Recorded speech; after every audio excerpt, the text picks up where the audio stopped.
Salam, selamat pagi Bapak Ibu Saudara yang dikasihi Tuhan Yesus Kristus. Pagi ini saya mengajak Bapak Ibu Saudara untuk merenungkan firman Tuhan dari kitab Filipi pasal 1 ayat 12 sampai 14, dan saya memberikan tema adalah berkat Paulus di dalam penjara. Paulus di dalam penjara membawa berkat yang luar biasa. Karena apa?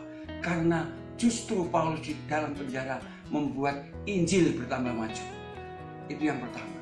Yang kedua, membuat seluruh istana Roma dan orang sekota tahu bahwa Paulus dipenjarakan karena Injil. Dan yang ketiga, umat Allah, orang-orang Kristen bertambah berani memberitakan Injil. Bapak Ibu, ini luar biasa. Jadi yang pertama berkatnya adalah bahwa Injil bertambah maju. Seperti dikatakan dalam ayat 12 begini. Aku menghendaki saudara-saudara supaya kamu tahu bahwa apa yang terjadi atasku ini justru telah menyebabkan kemajuan Injil. Justru membuat kemajuan Injil. Bahkan di dalam terjemahan bahasa Indonesia sehari-hari dikatakan begini.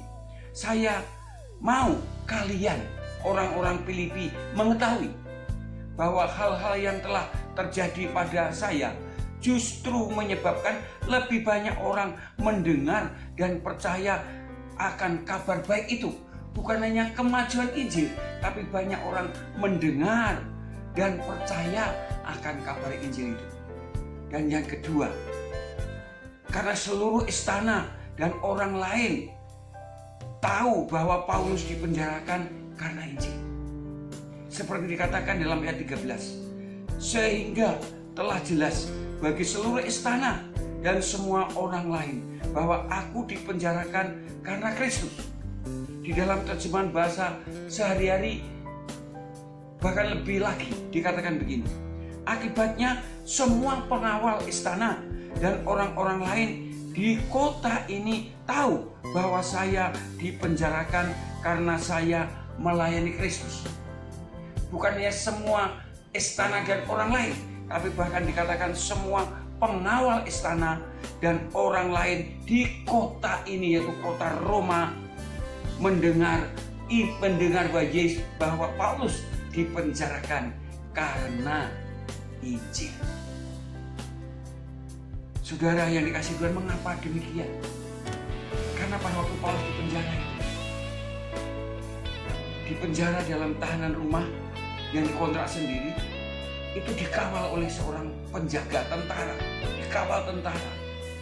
Dan tentara yang bergantian itu Paulus selalu bercerita bahwa dia dipenjarakan bukan karena berbuat jahat atau melawan pemerintah, tapi karena Injil.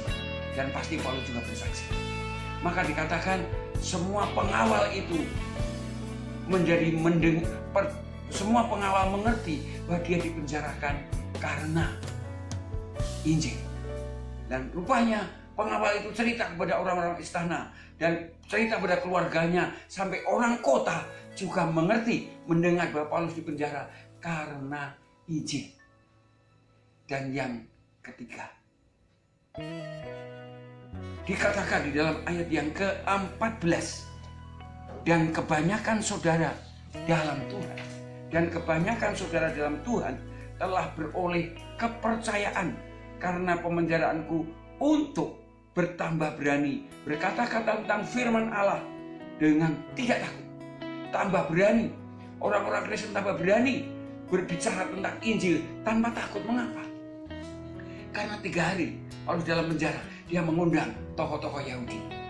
Rupa-rupanya tokoh-tokoh yang diundang itu tidak puas. Kemudian dia ingin ada pertemuan lagi dengan mengundang sejumlah besar tokoh-tokoh Yahudi.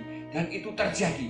Lalu Paulus menceritakan bahwa dia dipenjarakan bukan karena melanggar hukum nenek moyang, bukan karena melawan pemerintah, bukan karena berbuat jahat, dan karena Injil. Sampai akhirnya ada banyak orang Yahudi yang percaya kepada Tuhan Yesus Kristus. Memang ada banyak yang tidak percaya, tapi juga banyak yang percaya. Itulah yang membuat akhirnya orang-orang Kristen berani bercerita Yesus Kristus tanpa takut lagi, karena seluruh istana sudah mendengar Injil, bahkan seluruh kota Roma mendengar Injil, dan bahkan banyak tokoh-tokoh Yahudi yang percaya kepada Tuhan Yesus Kristus. Bapak Ibu Saudara yang dikasihi Tuhan, marilah kita berdoa supaya kita diberi hikmat Allah untuk diberikan keberanian memberitakan Injil.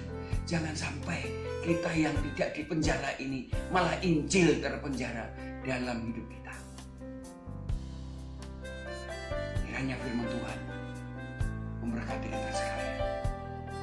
Selamat pagi.